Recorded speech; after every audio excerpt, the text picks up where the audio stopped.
Hi everyone, welcome to the Mindful Moments podcast. For those who are new here, welcome. And for those who are tuning in again, it's lovely to have you back. So these podcasts are an opportunity for us to share with you just some of the amazing things that people are doing within our community and the really different ways that mindfulness can show up in our lives and the ways that we can take a more mindful approach to our day-to-day activities. So today we are joined by Bora Rancic. So I'm really excited to have you here. It's lovely to see you and connect with you. And just to give our listeners a little bit more information about you, I just want to make sure I've got it all correct.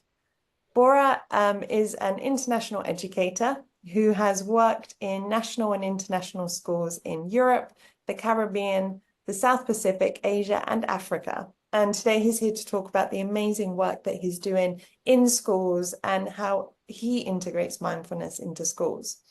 So now he's based in Seoul in South Korea at Dwight School. And as well as teaching the English language, he's also the leader of mindfulness. Bora encountered mindfulness meditation when he lived and worked in Thailand some 20 years ago and decided it was something he wanted to share with his school communities. He's completed his mindfulness training with Mindful Schools and completed mindfulness-based stress reduction twice. He's also participated in 10-day Vipassana silent retreats hosted by the International Meditation Center in the UK. He likes to keep himself busy. He's currently studying the Mindfulness Meditation Teacher Training Program with Sean Fargo, as well as recently establishing an Ed Events hosted group called MINDKORCS, which is the Mindful Korean School Teachers. And this aims to be a one-stop space for international educators and others who are striving to be mindful, teach mindfully, and teach mindfulness. So currently, Bora is actually working with us here at Mindful Sparks to establish the Mindful Moments curriculum at his school in August. And when he's not busy, he loves to exercise, watch football, read, and hang out on some tropical beaches. So thank you so much for joining us today, Bora. I'm really looking forward to, hearing more about your journey with mindfulness and how you get it into schools. Good morning, Lilly, and thank you very much for that very kind introduction. I'm absolutely delighted that you're hosting me today, and I really look forward to the next 30 minutes. Awesome. So let's start right at the beginning. Obviously, you've got quite a long and detailed career in education, which is amazing. But let's go back to mindfulness. Can you pinpoint, or do you remember like the exact moment when you had that connection with mindfulness, or it was introduced to you, when it became more than a word, it became something that kind of resonated with you? Yes, that's a very interesting question, and has made me very reflective. And it really goes back to the time when I lived and worked in Thailand between 2001 and 2006. I was working at a really interesting international school on the southeastern seaboard, and my family and I had recently relocated from Brunei, where we had lived and worked and studied for some years. But I relocated with a bit of a heavy burden, in as much as I'd made a very dodgy financial investment, and I was having a lot of angst, a lot of self-doubt about my skill in terms of looking after myself and my family. And so, although I was enjoying the tropical beauty of Thailand, I was negotiating and navigating quite a big burden. Anyway, we used to spend many weekends on Koh Samet, and we stayed at a friend's backpackers lodge. And in those days, the backpackers lodges had very interesting paperback libraries. And my friend, who's also the librarian at my school, she had a mind, body, and spirit section. And so I thought I would take a look. And I think that's where my interest in mindfulness first got started, because I started to read books by some of the well-known authors like Lama Surya Das, Goldstein, Sharon Salzberg, John Kabat-Zinn, basically Westerners who had traveled to different parts of Asia and had discovered mindfulness as a way of interacting skillfully and positively with their thoughts. So I did a lot of reading over a few years. And then I remember one time we were coming back from New York. This was the December 2004, January 2005. We've been spending the Christmas break with our family there. And this was at the time of the Indian Ocean tsunami, which greatly impacted Thailand. And as we were going back, of course, we were all wondering what we were going to encounter, because many of our friends had near misses with that tragedy. And I remember being on the plane reading, and I just said to myself, right, I'm now going to try and do a meditation practice. I'm not sure why I delayed it for such a long time, but it was just a decision that I would actually try to do a breathing meditation practice. And I did. Nothing amazing or significant happened, but by that time I read enough to know that mindfulness meditation is a practice, and if one is to make any progress or gain any benefits, then that word practice is really important. So it was on the journey back from New York to Bangkok that I actually practiced first, after having postponed it. I'm not sure why, but I postponed it for a long time. Mm-hmm. That's cool. So your first ever kind of mindfulness practice after reading all these different theories and ideas and experience was a meditation, a breathwork kind of focused meditation. And was that something you continued to do at the beginning, or did your mindfulness practice look different when you kind of were like, okay, I'm going to commit to this. I'm going to start integrating this into my day? It was something I started to do. So we got back in that January, and I'd read quite a lot by that time, and everyone was emphasizing the word practice. Practice the noun and practice the verb. You have to do both. And so, as a sportsman who's used to training over the years, I value that idea. And so I said, okay, this year I will try and have a mindfulness practice this new year, January 2005. And so that's what I did. We had a lovely house in Thailand, a great patio overlooking a beautiful garden. And so in the early hours, I would wake up and I'd sit for about 30 minutes.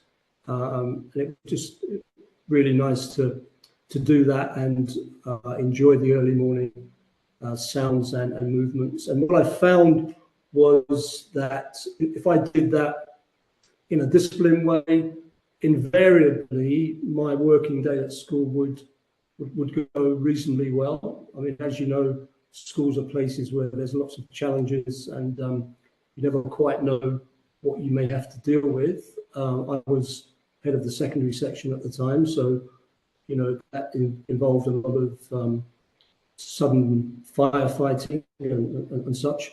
And so somehow by doing the early morning practice, I felt that I was, as it were, putting credit in my bank so that later on in the day, when things started to happen, I could deal with them, with some equanimity and with a calm mind.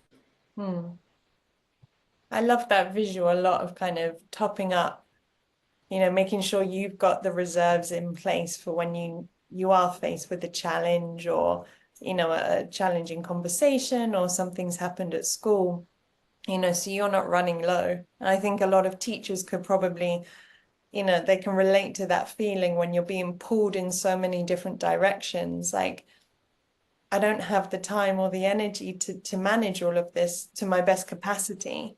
So maybe taking that time in the morning to refill, to put those like you said, credits in the bank. I like that. So when it does come, you know that you've got that, you know, not every day, but you know that you have that for the majority of the situations. It's cool. Yeah, I mean, absolutely. And so what that has led on to more recently, actually, is that I'm now teaching mindfulness meditation to our students here in Seoul as a self-care practice. So we believe that taking time out to practice mindfulness meditation, it's an act of self-care. It's almost like brushing your teeth, taking a bath, brushing your hair, looking after yourself in the way that we all do. You know, it's like going for a dental checkup. It's like taking care of your emotional health in the same way as we take care of other aspects of our life. And also added to that, the idea of if we take care of ourselves first, we can then take care of those around us. So whether that's in the family or in a professional setting. And with our students, we use the analogy of the flight attendant making the announcement prior to an aeroplane taking off that should the oxygen masks fall, adults should put their masks on first so that they can then look after their children. And when we use that analogy, the kids get it. You know, they see, well, yes, you have to do. The adult does have to look after themselves first. It's not selfish, because when they've done that, they can look after their charges. Yeah, I 100% agree. We, you know, same for us when we're going into schools, we're saying like, check in with yourself first and see where you're at. And then you can see how that might impact the way you engage with other people, the way you engage with the world around you. Understanding yourself first and making sure that you have a good base, you know, foundation for you, then allows you to make more informed decisions, you know, when you are in maybe these more challenging situations or overwhelming situations, for sure. So I'd love to explore that a bit more. I mean, you've just touched upon there what you're doing now in Seoul, but I know that your career has, you know, has been quite long and colorful. So maybe do you want to share some other things you've done in different schools when it comes to, you know, mindfulness and how you've integrated that into either the classroom or the school as a whole? Yeah, sure. So when I first started off in Thailand, I was practicing myself as a novice. I didn't really have the confidence to actually lead others, but we did get groups together and we listened to audios and in those days CDs, and one that I remember very clearly is the John Kabat-Zinn body scan, the famous 45-minute body scan that he used when he introduced the mindfulness-based stress reduction course in 1979. So during my time in Thailand, and then in the early days when we relocated to Angola in 2008, it was sharing videos and audios and getting people together and just going along with it. But then in some of the books that I was still reading, cross-references were being made to the Mindful Schools organization, which I researched and found that they, at that time and still do, offered some great online courses for mindfulness awareness and teaching. The basic one being at that time mindfulness fundamentals, and then following that mindfulness curriculum training, and then following that a year-long program of online work, bookended by two retreats in Petaluma, just outside San Francisco. So from my reading, I then got involved with Mindful Schools, and then I developed a lot more confidence in actually being able to teach mindfulness. I was very lucky in Angola because the senior leadership were very supportive,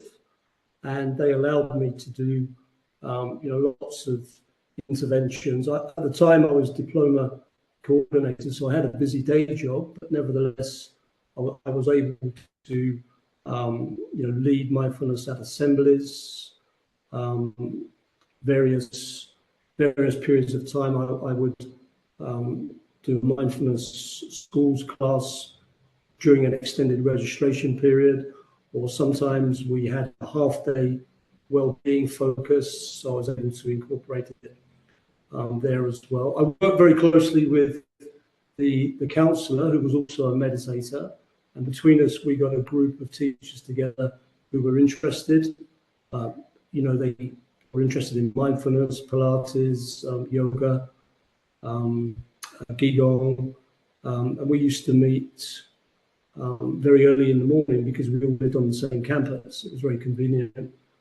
Twice a week we'd have our own early morning mindfulness sessions, and then every Friday we would meet at the end of the week just to share how things had gone, and one of us would lead a session. And as this developed, we managed to persuade the leadership to fund probably about 20 teachers to complete the mindfulness fundamentals. Some of them completed mindfulness curriculum training as well. We even got the lower school principal interested. She became a devotee. She used her mindfulness curriculum training as part of a SEL program, and also the upper school principal and vice principal, they also did mindfulness fundamentals. It was a bit ad hoc. It wasn't terribly well coordinated, but we were representative of all areas of the school, I would say. So there was a 5-6 week period when I worked with the early years teachers. They were very interested, and that was really great. And probably that was my first opportunity to work explicitly with teachers. So I drew on my knowledge from the Mindful Schools courses, and in fact the head of that section has now completed the 2-year mindfulness teaching program run by Tara Brack and Jack Cornfield, which I think is regarded as one of the best in the world. So although it was not very coherent, we were achieving some kind of coordination and making some impact. As the diploma coordinator, I started all the diploma exams, and then during 1 year, as a request from the students, we had a minute of mindfulness before each exam started. And in fact, here now in Seoul, as I speak, the students are above me doing a diploma exam, and the current diploma coordinator is using our beautiful Indian singing bell to lead a minute just before the exams. So yeah, in Angola, I carried on with my association with Mindful Schools, and wherever possible, tried to make impact. We tried to reach the parents, but it wasn't very successful. And at one stage, we tried to interact with the African International Schools Association, but didn't make much headway due to financial constraints. And during all that time, I tried to continue, and I did actually most of the time, with my own practice. I'm an early morning person, and so I love to get up early, do a practice, as I said. But also, way back, I read an interesting book about how you can meditate while you're running.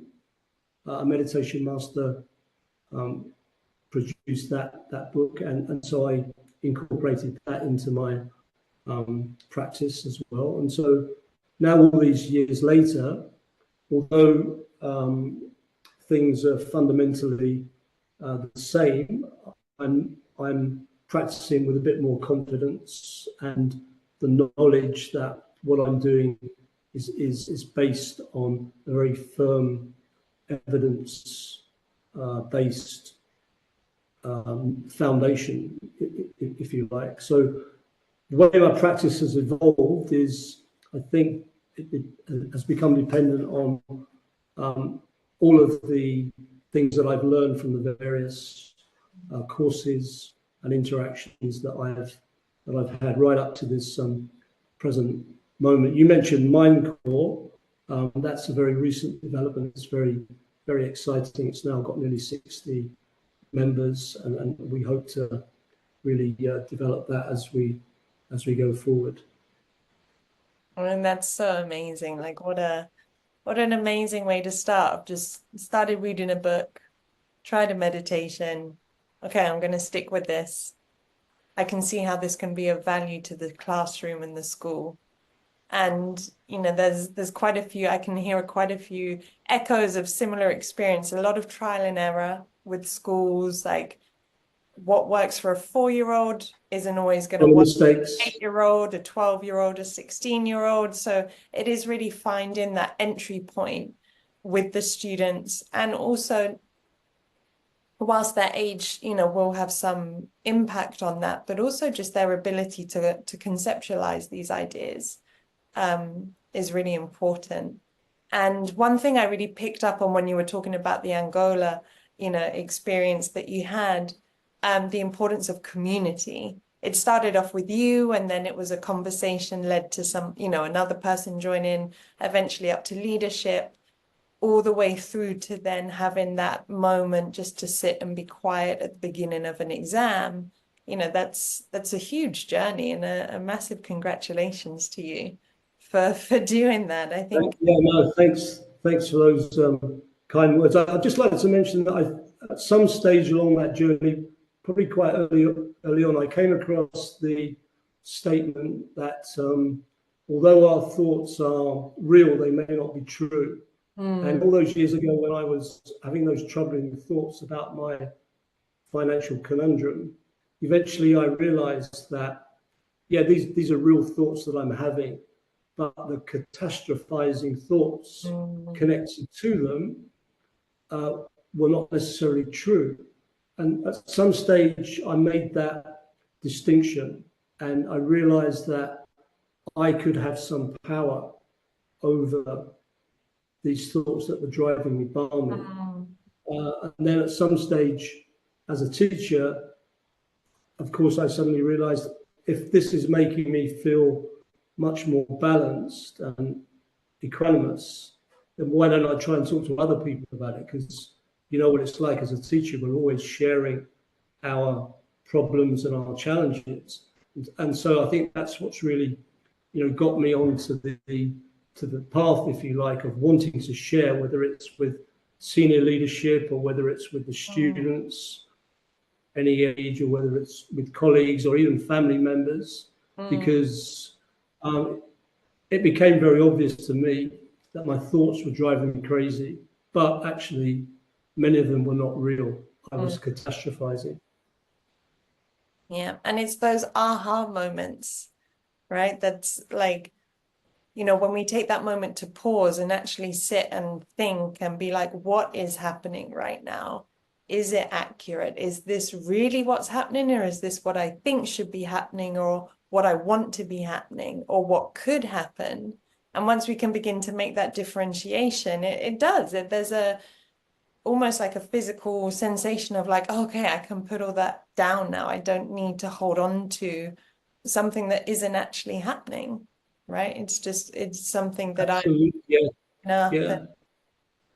Yeah, I Kind think of dissociation, you know, from your thoughts. If you can work out a way of doing that, likely you're going to have a much more balanced outlook on your life experiences, I think. for sure. And if we think about that in the context of a school community, you know, like a whole school, you know, it is very hard to get something like mindfulness in, you know, for everyone to buy into it, for it to be taught, you know, for it to be developed within a school community. They're a huge machine with loads of parts working in, loads of different people involved.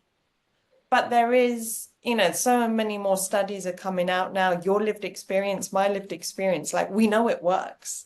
We know there's benefit to having emphasis placed on mindfulness practices within a school day.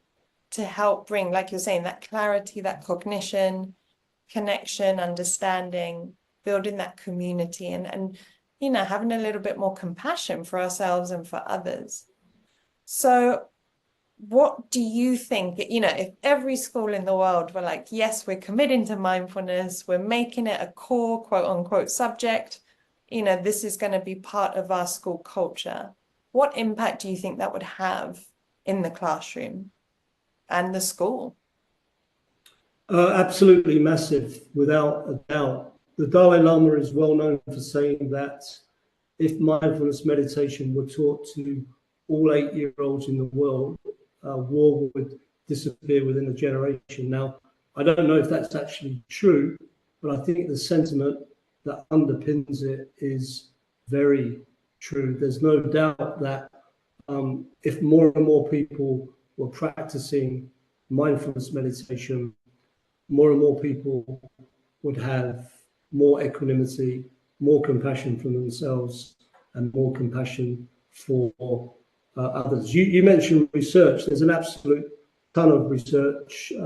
I don't know if it's still increasing exponentially, but over the last 20 years, there's thousands of studies about the positive benefits of mindfulness. And I think Mindful Schools does a very good job on their website of summarizing some of those benefits. So what we've done is we've created a couple of acronyms that we use on the slides when we're with the kids and the teachers to try and summarize all of that, because obviously, as well as practice, we want to win hearts and minds cognitively as well. So as I said before, we teach mindfulness as an act of self-care, and we use the acronyms SOMA leads to care. Now, what do we mean by that?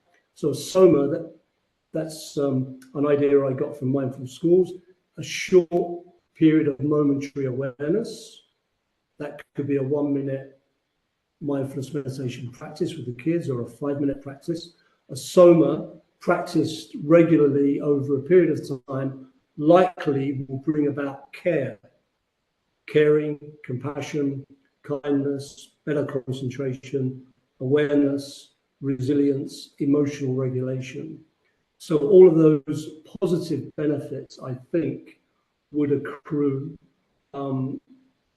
exponentially almost if your school were to be one where mindfulness was in the mission statement, on the website, not just a laminated description on boards, but something that's actually lived and experienced. I think that those known benefits would kind of just seep through the community. So I'm sure there are mindful schools. There are some schools in the world, I think, that are very well advanced along that journey already, and no doubt they write about that. And I've read some of their stuff on their web pages and so on. So, I mean, the simple answer to that very important question is absolutely massive, massive positive impact. Yeah. Yeah.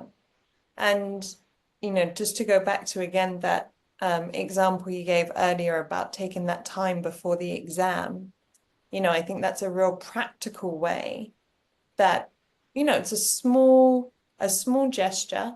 We don't need resources for it. We don't need a big bit of time for it, but that small gesture can have a big impact. Some middle school students I was teaching a couple years ago, one of the biggest things they said, you know, one of the biggest kind of benefits they said to them was being able to manage exam stress a bit better, you know, and equally, if they didn't get the result that they were hoping for, not being completely knocked over by that, being able to say like, okay, it's not great, it's not what I was hoping for, but there are other opportunities, you know, they could be a little bit more balanced, as you're saying, you know, they weren't making it a catastrophe. And that to me was a real powerful moment to say like, okay, like this is how it applies to the students' lives, the day-to-day lives of the students. You know, have you encountered any other experiences or any other examples from your career of how, you know, mindfulness can help students and teachers, especially in this current climate? You know, we're coming off the back of COVID, technology. You know, I think just from my years in teaching, the expectations on the students seems to just be increasing every year. Yeah, so what are your thoughts on kind of how mindfulness can? Yeah, absolutely. In fact, back in 2018, we ran a small project here at Dwight involving about 6 or 7 classes, and we collated some data in January 2019, and I'm sure there's going to be a link for viewers to check that out. But if you check out that very small scale piece of research, you'll see very positive comments, both qualitatively and quantitatively. So you'll see that many students were hoping that the mindfulness classes would be repeated in the next semester. You'll see comments about how mindfulness helped me when I was serving in volleyball, or mindfulness helped me when I was revising for my exam, or I took a mindful break when I was studying at 2 in the morning,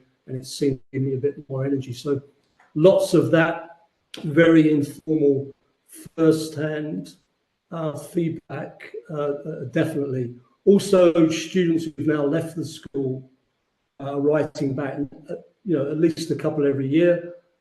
They always talk about 2 things, about how they now realize how great it was to be at school, where, you know, they are very closely monitored and cared for by their teachers, and how they felt that as a first-year undergraduate, they were just a small fish in a massive ocean. That's always something that comes back. But also often comments about how they now realize the value of mindfulness. Now they're out in the adult world and they realize all the challenges. It's a bit like they're looking back and they're starting to join the dots. Maybe when they were doing mindfulness at the time, they didn't fully appreciate that it could be a life skill, but having moved on, they now realize that it was, and they are, some of them, continuing to do their own practice. You mentioned COVID, and I think the post-pandemic impacts of that are not 100% clear yet. And certainly during COVID, when we were online for some 18 months, I was still introducing each class with some form of mindfulness, typically mindful stretching, because the kids obviously were sedentary for a very long time. In the current climate, I think we've got so many challenges. One of them is the way that we're all becoming very distracted. For teenagers especially, they're becoming very distracted, because basically the way the world has gone, it's moved from a real world existence to a phone-based existence, especially in regard to the impact of social media. And this is where I've got a prop. If I can just show you this. This is Cool. Jonathan Haidt's recent book. It's called The Anxious Generation: How the Great Rewiring of Childhood is Causing an Epidemic of Mental Illness. I'm very excited because it was ordered 3 weeks ago and it just arrived yesterday, just in time for this meeting. And in this book, Haidt makes the connection between the advent of the smartphone and a serious spike in teenage health disorders such as depression, anxiety, self-harming, attempted suicide, and actually suicide. And he makes the clear point that this started to happen before COVID. And he's got loads of data in there that is making a connection that children of Gen Z are kind of living in the virtual world. They're not living in the real world. They're not having as much play, outdoor play, as children used to, and so on. But anyway, he has 4 very clear ideas about how this issue can be addressed, and he does mention mindfulness a few times in the book. But for me, this book is it's like a clarion call for almost compulsory lessons on mindfulness. So I think that the way that everyone's attention span has reduced over the years on average, and the way that social media, according to him, is rewiring the teenage brain, is quite concerning. And so I think there is a real role for mindfulness as a way of mitigating some of the issues over a long period of time, and also for ameliorating them, when they start to happen. So I think for me, he's got his 4 strictures of what should be done. I would add number 5, much more mindfulness in schools. And the other thing in relation to the current climate is the impact of over-competitive schools on children is very significant. Nearly 10 years ago, the Washington Post published an article which claimed that children who are excessively encouraged to excel academically are facing the same kind of pressure that children in poverty might be facing, or children who are facing discrimination. It's right up there with some of those descriptions. So there are many competitive educational systems around the world. I'm in a very competitive system, and I see it myself. I see children getting very worried about their formative assessment, their summative assessment, their final exams, their mock exams. Many stay up to the early hours of the morning. They come to school very tired. So I think there's something in this as well in terms of the current climate. I think probably schools are more competitive than they used to be. And that comes from a variety of reasons. But the irony, of course, is that we're in the school system. We run it and control it to a certain extent. And in many ways, we're organizing a system that's creating some great stuff, but also it has some negative impacts. So I'm not sure where all this is going. If systems become even more competitive, then there's going to be more concern. So yeah, those are a few of the ideas, but I think the one about distraction is very important.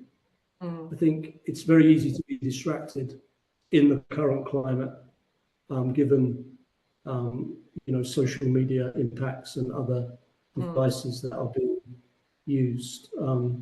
So it's very easy to say, but what we should be doing in schools is helping students to make skillful decisions about how they use devices. And that sounds very easy, but if you're talking to brains that are undeveloped, that's hard to understand, because those children are under so much influence put out by the social media organizations, who are, according to Haidt, literally almost rewiring their brains. 100%. My gosh, this is a conversation I love having, and it's definitely one I would like to continue another time to really dive into that. I think, when you are talking to teachers nowadays, a lot of teachers can say there's something different, but maybe I can't quite put my finger on what it is. I can't quite pinpoint the different dynamics we have now in the class, or like the different energy levels that are coming in, because there are so many different pressures on the kids nowadays, right? It isn't just you go to school, learn a bit, go home. There's so many external factors that are out of our control. Absolutely, yeah, Yeah. absolutely. And I mean, this is just a conversation about students. This also then relates to teachers as well. You know, there's so many, I think even my years teaching, my job role has changed so many times over the years. Like, and it always seems to be an addition, add this, add this, add this, without either taking away or redistributing some of the the workload. So it's also for teachers, that kind of distraction as well. Like I have to be in so many places at one time and wear so many hats. How can I be present? How can I look after me? Like you say, put the credits in my bank so then I can deal with, with the 20, 25 kids I have in my class every day. Yeah. Well, I just want to say thank you so much, Bora. This has been so interesting. Definitely want to continue these conversations at another time. I think there's lots to explore here. All the links that you've talked about, the references that you've made to research and to the data you collected at your school and everything will be posted. We'll share all those links with everybody so they can explore that. And then we'll have the links to your ed event group as well so people can see what's happening there. But again, I just want to say thank you so much. And I hope those who are listening, there's just maybe something's just sparked a bit of interest for you or has kind of given you an idea about what you could do or maybe the way you could approach a conversation with somebody about this. So I hope there's been a takeaway for everybody. So again, thank you so much, Bora. I really appreciate it. And I look forward to catching up with you again soon. Thank you very much.